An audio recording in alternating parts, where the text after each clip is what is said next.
مسیح کے زندہ اور جلالی نام میں آپ سب کو سلام۔ آج ہم سمسون اور دلیلیہ کی بائبل سٹوری دیکھیں گے۔ اگر آپ چینل پر نئے ہیں تو چینل کو سبسکرائب کریں اور بیل آئیکن کو ضرور آن کریں۔ آئے ہم اپنی ویڈیو کو شروع کرتے ہیں۔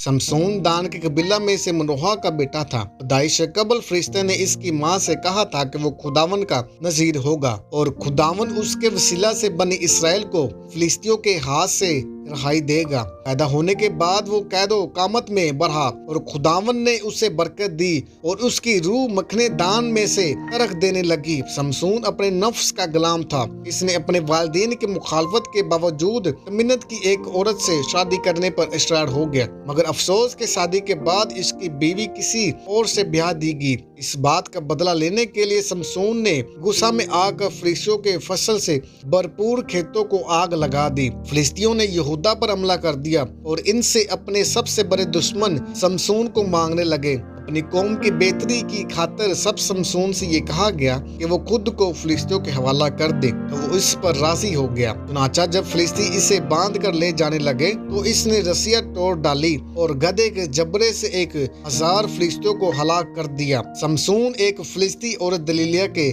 دم محبت کا اشار ہو گیا۔ فلسطینی رہنماؤں نے اس عورت کو باری رشوت دے کر اپنے ساتھ ملا لیا تاکہ وہ دھوکے سے سمسون کو ان کے حوالے کر دے۔ بس دلیلیہ سمسون سے اس کی شہنواری کا بیز جاننے کے لیے اصرار کرتی رہی اور آخر کار اس نے روز روز کی باتوں سے تنگ آ کر بتا ہی دیا کہ میری شہنواری کا راز میرے بالوں میں ہے۔ یوں ایک روز جب وہ سو رہا تھا تو فلسطینیوں نے اس کے بال کاٹ دیے اور اسے زنجیروں سے باندھا۔ انہوں نے اس کی آنکھیں بھی نکال ڈالی اور وہ قید خانہ میں چکی پیسا کرتا تھا۔ کافی عرصہ بعد ایک دن جون دیوتوں کی ضیافت کے موقع پر جب فلسطینیوں نے وہ مندر کچا کچ بھرا ہوا تھا تو سمسون کو بلایا گیا تاکہ ان کے لیے کوئی کھیل تماشا کرے۔ چنانچہ سمسون ان جگہ دوستوں کا سہارا لے کر کھڑا ہو گیا اور خداوند کی مدد سے اپنی پوری قوت کا استعمال میں لاتے ہوئے ان ستونوں کو گرا کر عمارت کو زمین میں بوس کر دیا۔ اس طرح مرتے وقت اس نے نہ صرف اپنی ذلت کا بدلہ لیا بلکہ بہت بڑی تعداد میں فلسطینیوں کو بھی موت کے گھاٹ اتار دیا۔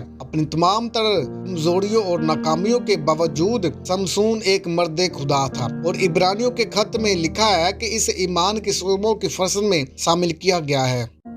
اگر آپ چینل پر نئے ہیں تو چینل کو سبسکرائب کریں اور بیل آئیکن کو ضرور آن کریں۔